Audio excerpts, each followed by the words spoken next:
song in France today, 106. Welcome back once again to this 90th running of the Giro de Italia. We're on stage 12, Scalenia to Briançon in France today, 163 kilometers, including the highest climb of this year's Giro d'Italia, the Col d'Agnello. Let's just have a look at what happened yesterday before we go today. It was Luca who went over first, and as everybody touches the brakes behind, you can see everybody going down one after another. This is going to be one of those crashes along with the one on stage 3 that gets shown in sports programs for years and years and years. But what's happened the next shot, isn't it? Lots of people hitting there. Probably the worst crash looked to come to Jaroslav Popovic, who went head over heels. But it was Aitor Hernandez. There he is, Popovic. It's Aitor Hernandez from the Euskaltel squad who actually broke a collarbone. Andre Noy, the leader, finished the stage without his glasses, on his backside, sliding over the line, but held on to the big jersey. Well, we've seen Danilo Di Luca climbing with the very best this year. Second on stage 10, a first on stage 4. But the really big mountains today may not be a stage where they can win the Giro d'Italia, the favourites.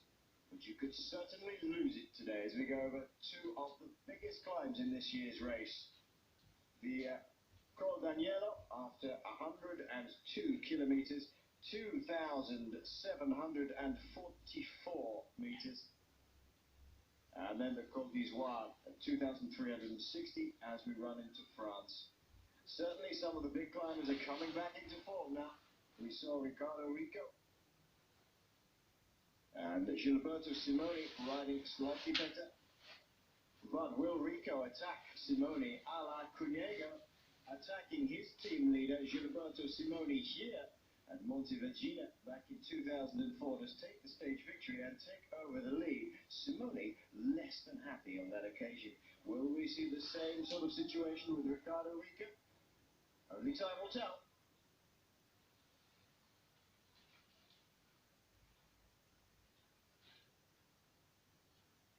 Well, Damiano Cunego, maybe not ridden himself into the perfect form so far. And he has some serious rivals as well.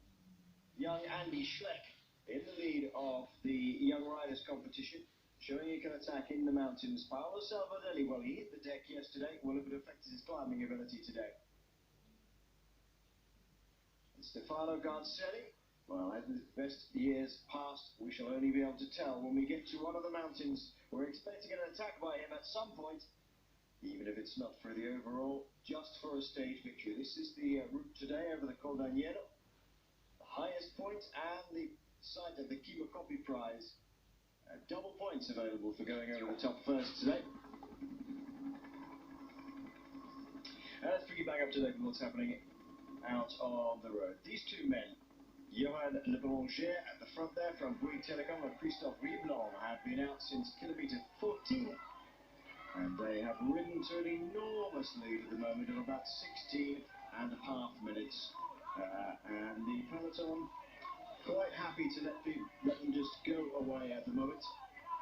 Sure, no real panic from the peloton. They've kept it within about 16 minutes or so. It's a day you could lose the Giro d'Italia. Will anybody try and win it today? Well, I don't think we will see, or we can say who's going to win the Tour of Italy today, but certainly, as I said, it's a very difficult day. It's a relatively short stage, 163 kilometres, but two major climbs. And the finish is also a difficult one in Briançon. It just goes up through the town there, and it drags up, and it's a pretty known finish. We've seen it many times. The Dauphiné, Libéré, the Tour of France, many times have been there. So it's a difficult one. And even just at the finish itself, which is only the last number of Ks, it drags up quite a bit. But the two climbs, of course, the highest mountain today, I think we could see riders getting into trouble. Certainly on these are, which is going to be, I think, the battleground for these big favourites. At the moment, we can see our two leaders out front, and they have been out a long time. away at 14 kilometres into the stage, and left to pull out quite a big advantage, 16, 17 minutes of an advantage. But I don't think, will they be able to hold on? Just with Tio out front, that put in a big effort, and you'd be surprised to see if they can hold on. But Le Boulanger is he's a good climber. He's had some good results in particularly races, but I would expect the battle certainly to start, very early on the Col des Arbres. He is a good climber, actually. Le Boulanger, if you look back on his palmarès, especially this year, he's coming into form very well. He was in top form at the beginning of the year, got a third place on the Cameron Highlands stage of the Tour of Langkawi, which for those people who don't follow the Tour of Langkawi, it's an enormously long climb. It's about 40-45 kilometres long, the Cameron Highlands stage. It's just one of those gradual grinding climbs in tremendously hot conditions, humid conditions. But you got a third stage there, and then the real killer of the Asian Tour, the Genting Highlands, he got 7th. So a pretty good climber all round. He's won the Tour de l'Avenir a couple of years ago, so another very good rider, and they've taken their opportunity. They've got out there and tried to make it their day today. And fair play to Le Boulanger and Riblon for doing so. Sonia Deval just riding tempo on the front. Rico forever on the shoulder of Gilberto Simoni, isn't he? It's odd to see that he always sits on the shoulder just behind Gilberto Simoni, almost so he can keep an eye on him. Whereas Piepoli is told to ride up ahead and set the tempo, and he does that unquestioningly. Specialezzi, Vegelius, and Pelazzotti riding around Danilo Di Luca. He's trying to stay in touch. He's wearing the mountains competition jersey, as you can see, but will he suffer today in the really big mountains? Sure, that's the real question. Well, the question for many riders today, who's going to suffer, and he's been riding well, and he should be able to hang in there, depending on the battle, how soon it starts on the climb, and how much work he might have to do earlier on as well, if he does have to do something. But normally it's his sort of terrain today, more than the flat stages, certainly, because he's able to climb well, and today there's plenty of that.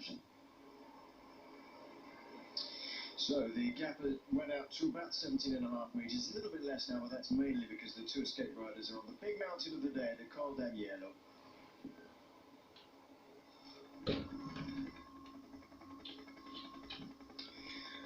The peloton now on the slopes of the highest mountain in this year's Giro d'Italia. In fact, the highest mountain for many, many years, the Col d'Agnello, 2,744 metres in total, and they run over this into France and finish in Briançon. And already a group forming behind the main peloton as they get tailed off. And there's some riders out of the saddle here, so the pace being set fairly high at the front by the Sonia Deval boys, with Luca just in tow, keeping Danilo Di Luca up towards the front. There are two men up the road, Christophe Riblon of AG Suarno and Le Boulanger of Bouygues Telecom. Le Boulanger, a good climber, has won the Trophy Grimpeur in the past. Very good results in the two mountain stages Tour of Langkawi, not just this year but last year as well. Third on Cameron Highlands this year, 7th I think on Genting Highlands, so a pretty good climber all around. And they've taken their chances and away they've gone. So nothing much happening at the moment to drag them back in. Sonia Deval riding on the front. Yesterday we brought you all sorts of results and news around the place, and we were thinking, you know what, we're going to be a little bit positive today and talk about some wins by people like Cavendish and talk about the RAS and so on. But unfortunately, things have changed overnight with the press conference this morning by the former Telecom riders from the mid-1990s. Ralph Aldag, now of course in charge of T-Mobile as director sportif, and Eric Salmon. Both of them coming on the back of the admission by the two team doctors from Telecom at the time that they had given riders the opportunity to take EPO, and this will come very, very quickly. Bert Dietz, a former rider at Telecom, said that recently said the last week or so that during the 1990s he was in a situation where he was off, I think, oh dear, Le Boulanger looks like he's suddenly coming to a grinding halt.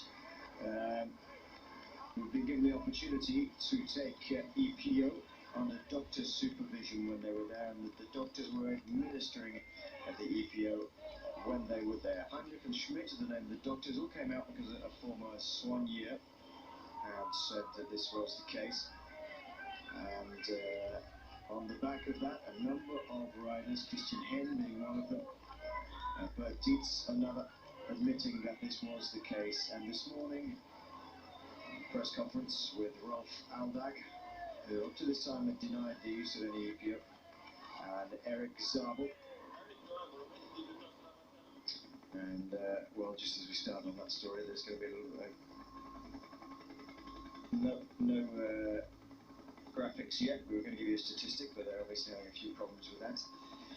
And Eric Zabel and Rolf Aldag admitting that they both were administered with and used EPO during their careers. There's David Cassani, by the way, the Italian commentator, former rider. On the back here, Zabel only using it, he says, for about a week and a half in the 1996 Tour de France, and he said the side effects were so great that he was scared, he didn't want to use it anymore, so he didn't. Aldag using it for quite a bit longer. Let's quick very briefly, as this graphic has come up, see what the highest passes, it says highest stage finishes. This is one I thought we were going to get, but there we go. The Trequimi de Labreo to this year at 2,334, one of the highest of all time, and certainly the highest in the last 10 years, as you can see. The Port d'Oy in 2001 with 2,239 metres. The Port d'Oy, a pretty hard climb.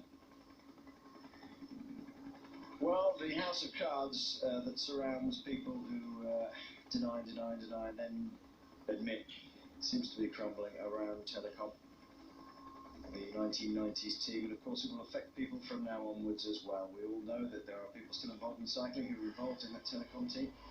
Road for them, one thing's for them. And of course Eric still has a career with Milram. Who knows what will happen.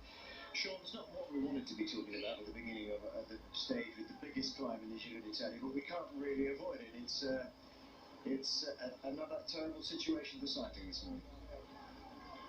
Yes, it certainly is. It's bad news once again, but well, at least the riders are coming out, and of course it was first of all there was a book published by Massour from the team over team, or the Telecom team, which was at the time Jeff Dunt, and there was quotes in that from Dunt and saying that this was taking part within the team, and now the riders that came out, of course, Dietz is the first one, I think, and then Christian Hen, as you said, and now, of course, Aldag and Eric Zabel coming out and admitting that they were at times they were taking this the EPO, which was at the time, I suppose, in cycling, it was one of the things were used, and it's another bad thing for cycling, but at least the riders are coming out and they're accepting what happened, and justice it's coming out, and as you said, some of them are in the teams also in management, and that it makes it difficult, but I think it will have to come out, and maybe there's some more to come out from all the riders within the team, who knows. I'd be a little bit annoyed about that. He it finishes on a climb, and he was second on the last mountain stage, and also they've got three climbers in that team, three really good climbers. So yeah, they can play off against each other, but I think he might be going for it today. And because they've got the three climbers, I guess they're not too worried if he doesn't go for it today. No, they really, when they've got strength and depth, and I think that's going to be their big advantage on this stage possibly. Liquigas, Sean, they're riding again on the front today. We had Charlie Vigelis try and get instigating breaks early on. Time for them to come to the fore and show how strong they still are? Well, of course, I think again they want to go here for a stage victory, and they're in a very good position all the time, a few of the riders. So and you cannot, rely on the team over team just to control it, because it's going to be really difficult for them. And if they have to, take up full control of the race today, I don't think they're capable of doing it. And as we mentioned, there's 4 riders out of the team already, so the Lico, I guess, are going to control the situation, and they'll have very good position with Noe, who was really up there in the general classement, second at 28 seconds. And when you go further down the classement, then of course they have De Luca, Pelazzotti, Nibali. They have a lot of very good riders, and it's up to them really to control the situation for the moment, because with Noe's second position, I think they're obliged to do something here today. General classement, they have to work for that, but I think the stage victory is also in the back of their minds with De Luca once again. Spectacular coastline once again to run up the western side of Italy. Really first class viewing, isn't it? If you are just here to spend some time watching the cycling and enjoy the scenery, you can't get much better than this beautiful weather. A breakaway up the road and a lovely mountaintop finish to cap it all off today. Maurizio Ardila, maybe not quite as strong as they wanted him to be. Rabobank had trouble settling into the Rabobank team, but he's got on the break today. That's Ivan Para, a double stage winner in the Giro d'Italia before. Now, Herbert Dupont, a very good climber, Dupont, and I wouldn't count him out. If the break had succeeded or was likely to succeed, I'd never count him out, because he's a very good climber indeed. Just coming a little bit more every year, being more in the spotlight. George Hincapie is the best placed man on GC in this breakaway. Started the day at 3 minutes and 4 seconds down, so at the moment he's just about bang on to be virtually wearing the pink jersey. That's about as far as it's going to go, I think. T-Mobile, Lampre and Liquigas all on the front, gradually dragging this breakaway back together, and likelihood of seeing a bit of a counter-attack punch when they all get back together, Sean? I would imagine so. Well, I think it's going to be the same situation once again, where they will close it down or just hold it at 3 minutes and just leave them hang out there. And we've seen that so many times. And then on the final line, of course, the action starts, and everything just starts blown to pieces. And I think we will see that certainly here once again. Problem is, the breakaway, Hincapie, as you said, just over 3 minutes down the general, a dangerous man. Pala, he's 6:44 down. So those are riders, you cannot allow the break to go out to 12 or 15 minutes, because they're too dangerous. And we see a number of days ago when that break got away, when Penucci actually. Or no, not Penucci, there was another day there was a break where those riders went up in the general classement, and that's something they have to be careful with when the Senior Duval riders had to do the riding. I think they're a bit more careful now. They're not going to allow riders who are capable of doing something in the general, certainly in a top 10 place. They're not going to allow them get into a breakaway and take an easy 5 or 6 minutes. So far in this Giro d'Italia, it's been pretty much followed to the game plan. There have not been any surprise breakaways where people have suddenly pushed themselves right up to the top and are likely to now threaten for the overall, a la the Tour de France last year. Being well controlled. Liquigas did a fantastic job in the first few days, and then the onus is off them for a little bit, as T-Mobile will have to do some work. All pretty much according to plan, and not too bad. Yeah, but I think it's quite interesting when you get somebody who goes away in a breakaway and they end up getting the jersey, and it makes it so much more exciting because you really start rooting for that one person. So T-Mobile, Liquigas and Lampre on the front doing the work now.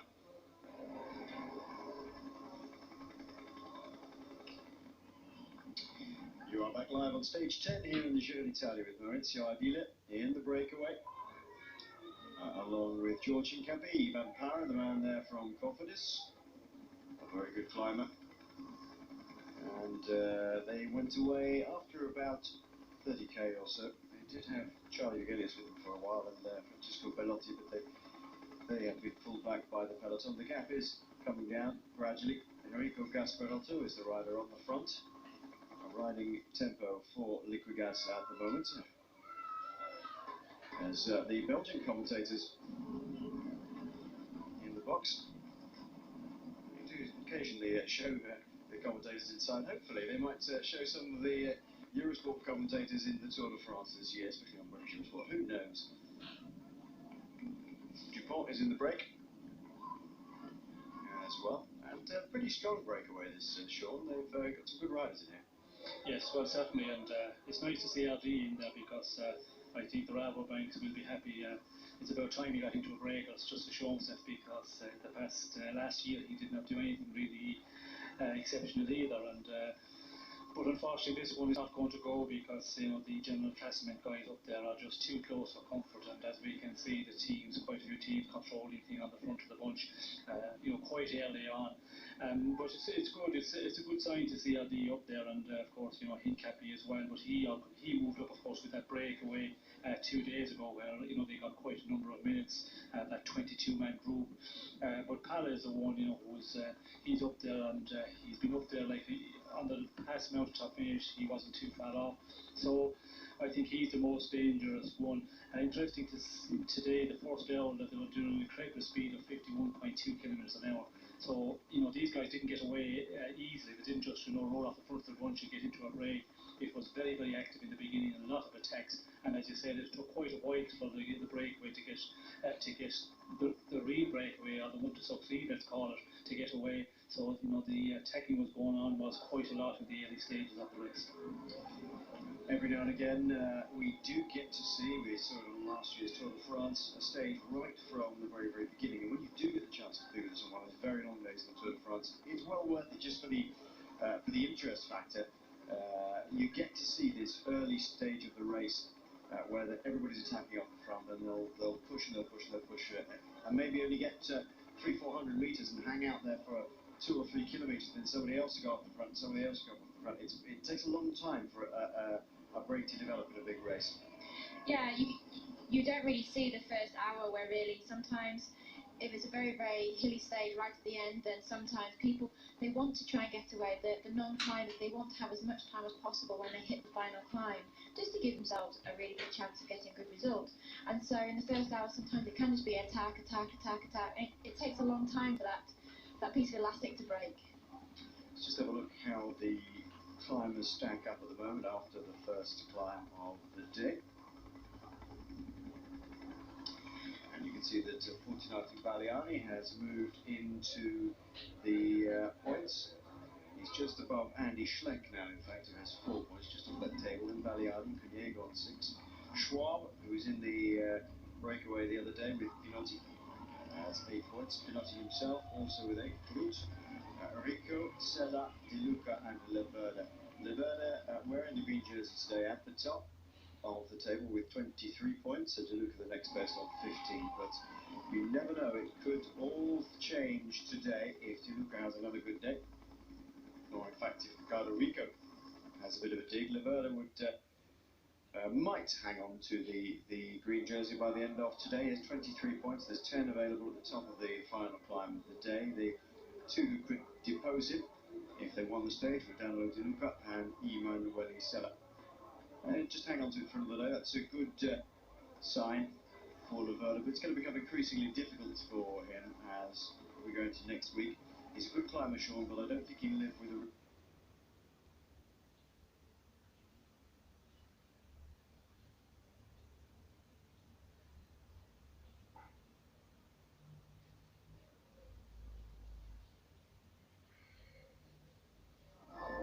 In diretta dal Giro d'Italia, cari telespettatori, è la Lienz Monte Zoncolan, tappa numero 17, tappa attesissima perché verrà scalato tra poco il cosiddetto mostro della Carnia, il Monte Zoncolan, un dislivello di 1200 metri in 10 km secchi.